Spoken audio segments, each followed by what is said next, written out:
ay nagpapasalamat sa ating pinakamamahal na Panginoon. Binigyan uli ako ng pagkakataon upang papurihan at pasalamatan siya. Nasave po ako, mga minamahal, way back 1994 po sa dako ng Marikina. Ang una pong nasave sa amin ng beloved ko ay ang aking beloved husband ko po. Siya po ay may karamdaman pong ulcer at saka pinapawisan po lagi yung kanyang leeg po, mga minamahal.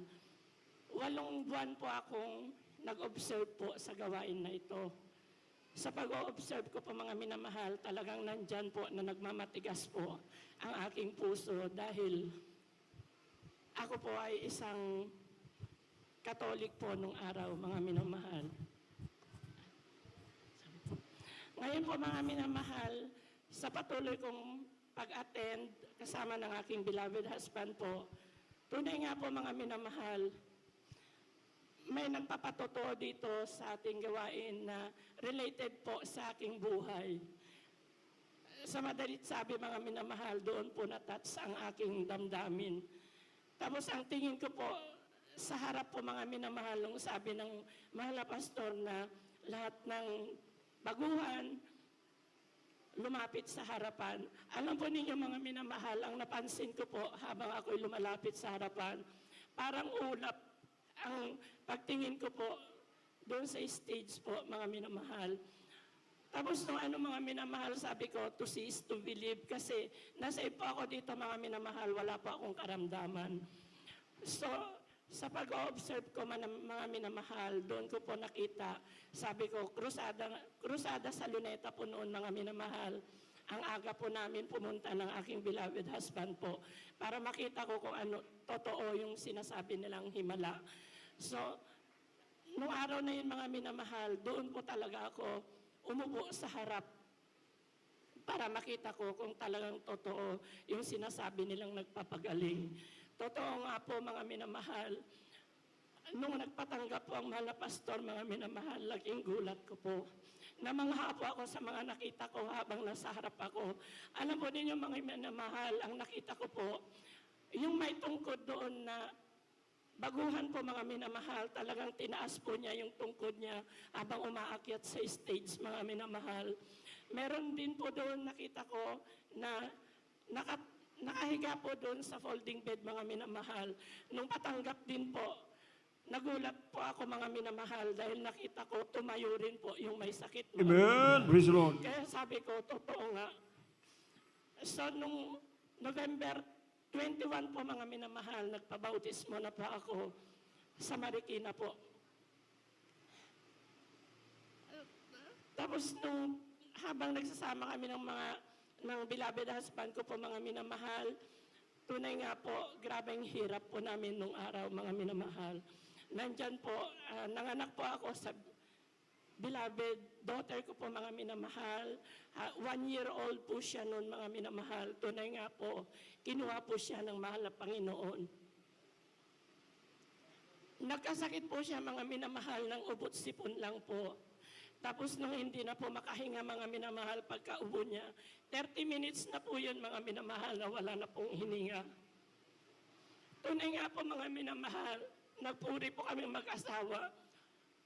Humingi po kami ng habag at humingi ng kapatawaran sa aming mga nagawang pagkukulang, mga minamahal. Tunay nga po, mga minamahal, pagka-out po namin sa anak namin, laking gulat po namin, mga minamahal. Parang nagdahilan lang po yung baby, mga minamahal. Amen. Binuhay po siya ng mga Panginoon. Praise the Lord. Pangalawa po, mga minamahal, ang aking beloved son. Pangalawa ko pong anak, mga minamahal. Dahil sa kahirapan niya po, mga minamahal, meron po siyang piksa dito sa may tainga po, sa may puno ng tainga. Napansin ko na po yun habang dumadalo kami, mga minamahal. Sabi ko, may lumalabas na nana doon sa tainga ng anak mo. Papa-opera kaya natin, sabi ko. Sa kahirapan po, mga minamahal, nagtiwala lang po kami sa mahal na Panginoon. Alam po ninyo, ang himala ng mahal na Panginoon, mga minamahal, yung sa CR po namin, mga minamahal, may plywood po yun na nakapatong po. Ngayon po mga minamahal, parang yun lang po ang dahilan mga minamahal na yung pinakatulis ng plywood po mga minamahal, biglang nalaglag po yun, tapos tumama po dito sa may pigsa ng anak ko po mga minamahal. So ang nangyari po mga minamahal, nagkasugat po yun, tapos nawala po yung nana mga minamahal. Kaya Amen. hindi na po namin napaopera. Maraming salamat sa Good. mga Praise the Lord. Panginoon Hallelujah. po. Amen. Glory to God. At isa pa po mga minamahal, pinapasalamatan ko sa mga Panginoon. Ng ibang bansa din po ako mga minamahal sa bansang Taiwan po. Sa hindi ko po pagdalo doon mga minamahal kasi wala pa pong gawain po doon sa parteng Taiwan noon mga minamahal. 2003 po. Ngayon po mga minamahal, binigyan sa pagtatrabaho ko po doon mga minamahal, nagkaroon po ako ng karamdaman na cancer of the breast mga minamahal. 3 years po ang kontrata ko sa amo ko mga minamahal, hindi ko na po tinapos po yun. Dahil sabi ko po, doon na lang po ako magpapa-opera sa Pilipinas. Sabi ng amo ko, hati na lang tayo, magpa-opera ka na lang dito. Hindi po ma'am, sabi ko, uwi na lang po ako. Pag uwi ko po dito sa Pilipinas, mga minamahal, nagpasting lang po ako ng 3 days po, mga minamahal. So ibig sabihin, bumalik po ako sa gawain natin. Tunay nga po mga minamahal, sa pagpapasting ko po na yun, nawala po ang aking cancer of the breast po. Mga Amen. Praise the Lord. ating pinakamamahal na Panginoon. At etong last lang po mga minamahal, nagkaroon din po ng sakit ang aking beloved. 1 year na po ngayon. Beloved husband po mga minamahal, 1 year na po ngayong June 6 po mga minamahal. Tunay nga po mga minamahal, ang hirap po. For 4 days po siyang nagtiis po sa sakit ng tagiliran po niya mga minamahal. Ayaw po niyang magpahatid sa hospital, ayaw niyang magpa-check up.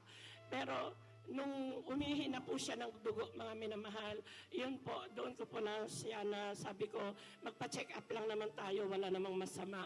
Tunay nga po mga minamahal, nung pagpunta po namin sa may gulod po, pina-check up po namin siya, nagulat pa po yung nurse na nag-assist po sa amin mga minamahal kasi alauna po ng madaling araw po yun. Nagpa-BP po ako mga minamahal. Alam niyo po kung anong blood pressure ko po mga minamahal. 210/100 po. High blood po ako nung gabi na yun, madaling araw po yun mga minamahal. So akala nung nurse po mga minamahal na ako po yung pasyente. Yun pala yung mister ko po mga minamahal. Pero wala po imposible sa sa mahal na Panginoon. Nagtiwala lang po ako. Sabi ko, wala imposible sa mahal na Panginoon. Yung blood pressure ko na yan, ibababa yan. Sabi ko, wala po akong ininom na gamot mga minamahal. Sabi nung nurse na nag-assist sa akin doon mga minamahal, yung ganun kataas na BP po, kailangan daw iswero na po yun kasi malapot na raw po yung dugo. Pero hindi po ako pumayag mga minamahal. Sabi ko, yung mister ko ang check upin po. So nalaman po namin mga minamahal, nung in-x-ray po yung mister ko, doon po namin nalaman na mayroon po siyang bato sa kidney mga minamahal at saka prostate po. Kung ba may bukol daw po sa may prostate niya, pero hindi pa po cancerous po yun. So, ang sabi ko, wala imposible sa mahal na Panginoon, mapunta kaya tayo, sumaglit tayo doon sa pastoral, sabi ko. So, nung galing na po kami doon sa mga minamahal, kasi nagpa-second opinion po kami dito sa may NKTI po. Sabi nung brother, nako Brad, mas malaki pa, ay pareho lang tayo ng sakit. Sabi nung brother na nakausap po namin doon, ang maganda dyan, magpasting ka. So ang ginawa po ng mister ko mga minamahal, nagpasting po siya ng 3 days. Sinabayan ko rin po siya nagpasting sa bahay. Sa Baliwag po siya nagpasting mga minamahal. So nung nag-aalala pa rin po ako mga minamahal. Sabi ko sa kanya, walang imposible sa mahal na Panginoon. pagbalik mo magaling ka na, sabi ko. Tunay nga po mga minamahal, pagbalik po niya, sabi ko, kumusta? Sabi niya, hindi ko alam man, naiihi ko na yata, sabi niya. So, ganun pa man mga minamahal, nagpa-check up pa rin po kami sa NKTI po, mga minamahal. Sabi nung doktor, nagtaka pa po ako sa kanya kasi ang tagal po niya doon sa loob.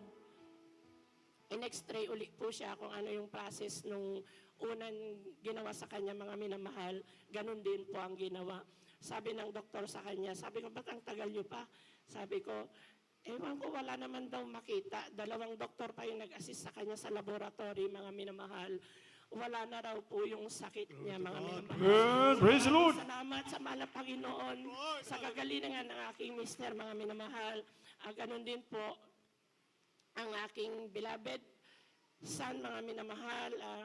Nandyan po talaga, na aksidente po siya sa tricycle, ay motor po niya, mga minamahal.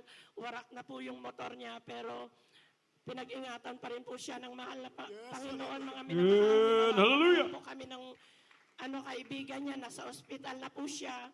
Ang sugat lang po niya, mga minamahal, sa paa at saka sa nguso po. So, maraming salamat sa mahal na Panginoon. Ganon din po, magpapasalamat po ako sa mahal na Panginoon sa kanyang pagpapala sa amin. Noon po, mga minamahal, nakabike lang po kaming dumadalo sa may kawayan. Ngayon po, mga minamahal, pinagpala na rin po kami ng mahal na Panginoon. Tigi-isa ng motor yung 2 son ko po, beloved son ko, at saka yung mister ko po. Binigyan din po kami ng tricycle na pangpasada po, mga minamahal. Ganon din, hanggang dito na lang po, mga minamahal, lahat ng kapurihan, kaluwalhatian, pasasalamat ay sa ating pinakamamahal na Panginoon po lamang. Praise the Lord. Praise the Lord. Oh, Amen. Praise the Lord.